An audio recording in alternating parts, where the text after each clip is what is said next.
और ब्रेक के बाद आप सभी दर्शकों का अन्नदाता में एक बार फिर से स्वागत है। अपने राज्य के किसान रबी फसलों की तैयारी में जुटे हैं और इन कार्यों को करने के लिए कृषि यंत्रों की महत्वपूर्ण भूमिका है। इन कृषि यंत्रों ने कृषि कार्यों को बहुत आसान बना दिया है। कृषि यंत्रों से समय की बचत के साथ साथ लागत में कमी आई है। तो किसान भाइयों, खेती के लिए कौन कौन से यंत्र उपयोगी हैं और किस प्रकार से कृषि कार्यों को आसानी से किया जा सकता है, इस बारे में जानकारी दे रही हैं कृषि अभियंता निधि कुमारी। अगर हम बात करें कि खेती अगर करनी है तो पहला जो एक काम होता है जो बीज बोने का, उससे पहले हमें खेत को तैयार करना पड़ता है।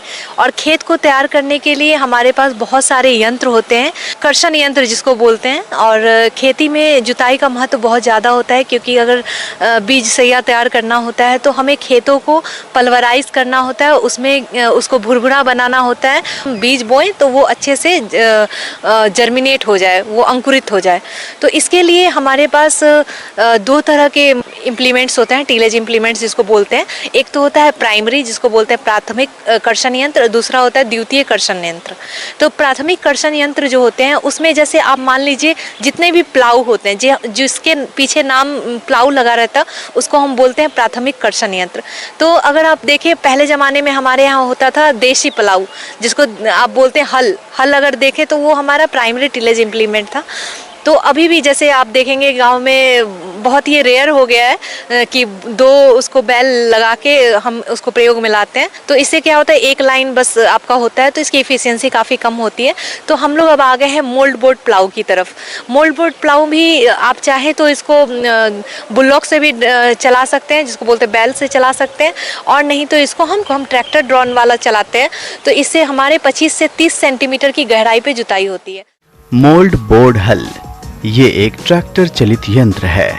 इसका अक्षर भार यानी बार टाइप प्रकार का होता है तथा यह उच्च कार्बन स्टील या कम मिश्रित स्टील का बना होता है। इसकी जुताई की गहराई का नियंत्रण हाइड्रोलिक लीवर से या ट्रैक्टर की 3 पॉइंट लिंकेज से करते हैं। इस हल से सख्त मिट्टी को भी आसानी से तोड़ा जा सकता है। इसका प्रयोग हरी खादों को मिट्टी में मिलाने के काम में भी होता है, लेकिन ये उसको उतने अच्छे से मिलाता नहीं है, मिक्सिंग नहीं करता है, ये बस कट करता है। तो इसलिए मोल्ड बोर्ड प्लाऊ को हम उतना प्रेफर नहीं करते हैं। लेकिन अगर मिट्टी हल्की है तो आप इसको लेके चला सकते हैं। तो ये होता है एक मोल्ड बोर्ड प्लाऊ। दूसरा एक होता है डिस्क प्लाऊ। डिस्क प्लाऊ में आप देखेंगे कि इसकी जो डायमीटर होती है, व्याज होती है, वो आपकी होती है 60 सेंटीमीटर की। और इसमें आप देखेंगे एक्सल पे आपके बहुत सारे तवे नुमा स्ट्रक्चर, जिसको बोल सकते हैं तवा नुमा स्ट्रक्चर होता है। और ये मिट्टी को स्लाइस की तरह काटता जाता है और आपकी मिट्टी को ये मिलाता जाता है। डिस्क प्लाऊ प्राथमिक भूमि तैयार करने वाला 3 पॉइंट लीकेज इम्प्लीमेंट है। यह मिट्टी खुदाई के लिए प्रयोग किया जाता है। कुछ डिस्क प्लाऊ में 2 से 4 बॉटम होते हैं। इसको खुदाई की गहराई और दिशा के अनुसार व्यवस्थित किया जा सकता है।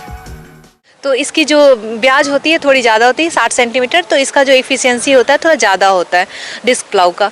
उसके बाद हमारा होता है का सबसॉइल प्लाऊ। सबसॉइल प्लाऊ होता है क्या, आप देखेंगे लोगों को कि बहुत सारा रोटावेटर चला के उन्होंने हार्ड पैन तैयार किया है, क्योंकि हार्ड पैन तैयार होने से हमारे मिट्टी के नीचे पानी का संग्रह नहीं हो पाता है। मतलब पानी जो है वो एक लेयर 40-45 सेंटीमीटर के नीचे वो जाता ही नहीं है, क्योंकि हमारी हार्ड पैन तैयार हो जाती है।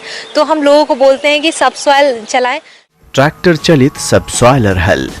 इस हल में एक हरीस होता है जो उच्च कार्बन स्टील का बना होता है। हरीस ऊपर एवं नीचे निकले हुए किनारों को दृढ़ता प्रदान करता है। एक खोखला स्टील का एडॉप्टर होता है जो हरीस के नीचे भाग में लगा होता है और फार को मदद करता है। इस यंत्र का फार उच्च कार्बन स्टील का बना होता है। यंत्र की गहराई ट्रैक्टर की हाइड्रोलिक प्रणाली द्वारा नियंत्रित की जाती है। हल का प्रयोग गहरी जुताई के लिए किया जाता है, जिससे मिट्टी की जल धारण करने की क्षमता बढ़ जाती है। तो ये 60 से 70 सेंटीमीटर के नीचे के हार्ड पैन को तोड़ देता है। इससे पानी का रिसाव खेत में अच्छा होता है, जो हम बोलते हैं कि गर्मियों में भी मिट्टी में नमी संरक्षित रहता है। ये सारे प्लाऊ हमारे प्राइमरी में आते हैं, जिसको बोलते हैं प्राथमिक कर्षण यंत्र। दूसरा जो बोलते हैं हम द्वितीय कर्षण यंत्र होता है। द्वितीय कर्षण यंत्र में आपका जितना भी देखें, कल्टीवेटर है, रोटावेटर है, ये सब आपके द्वितीय कर्षण यंत्र होते हैं। और हैरो, ये तीन जो होते हैं मेनली हमारे द्वितीय कर्षण यंत्र हैं। तो कल्टीवेटर में आप क्या करते हैं, कल्टीवेटर आपने देखा होगा कि उसका फ्रेम होता है और उसमें 7 से 13 टाइन्स लगे होते हैं। टाइन्स कहते हो कैसे होते हैं, शावल जैसे होते हैं, और इसमें एडजस्टेबल नट भी होते हैं। मतलब अगर आप चाहें तो उसकी दूरी को घटा या बढ़ा सकते हैं। तो कल्टीवेटर में क्या होता है, ये थोड़ा अच्छा माना जाता है क्योंकि इसमें आप मिट्टी को पलटते भी हैं और मिलाते हैं। आप देखेंगे मिट्टी फाड़ की तरह कटता है और मिलता जाता है। तो इसमें कल्टीवेटर भी बहुत अच्छा काम करता है और काफ़ी प्रचलित है कल्टी के नाम से अपने यहाँ। उसके बाद अगर देखें तो दूसरा होता है हमारे यहाँ हैरो। हैरो में हमारे यहाँ डिस्क हैरो काफ़ी प्रचलित है। जैसे मान लीजिए जहाँ पे खरपतवार की समस्या खेतों में ज़्यादा होती है और मिट्टी भी थोड़ी कठोर होती है, लेकिन पथरीला नहीं होना चाहिए, मिट्टी कठोर अगर है तो आप हैरो चला सकते हैं। हैरो में क्या होता है, 2 एक्सेल होते हैं। ये तवानुमा स्ट्रक्चर होता है, जैसे डिस्क प्लाऊ आपने देखा होगा वैसे ही तवानुमा होता है, लेकिन ये 2 ऑफसेट में आते हैं। मतलब 2 एक्सेल पे 2 डिस्क लगे रहते हैं, नंबर ऑफ डिस्क लगे रहते हैं। तो इससे क्या होता है, मिट्टी कटती भी है स्लाइस की तरह 40 से 45 सेंटीमीटर गहरी, और उसको मिलाती भी है। और खरपतवार या जो भी स्टबल भी अगर खेत में, जिसको बोलते हैं पुआल अगर रह गया या डंठल छूट गया है, तो वो भी मिक्सिंग करता हुआ वो खेत में जाता है। तो इससे काफ़ी मिट्टी भुरभुरी होती है और इससे आपका खेतों में मल्च भी मतलब मिल जाता है, स्टबल भी मिल जाता है। उसके अलावा बात करें तो रोटावेटर है हमारे पास। रोटावेटर में क्या होता है कि मिट्टी भुरभुरी भी होती है और वो साथ साथ वो प्राइमरी और सेकेंडरी टिलेज दोनों ही साथ में अच्छे से करती है। लेकिन रोटावेटर हम ज़्यादा रिकमेंड नहीं करते क्योंकि हार्ड पैन बहुत जल्दी तैयार होता है रोटावेटर में। इस प्रकार इसके उपयोग से उपज में 30% तक की वृद्धि हो सकती है।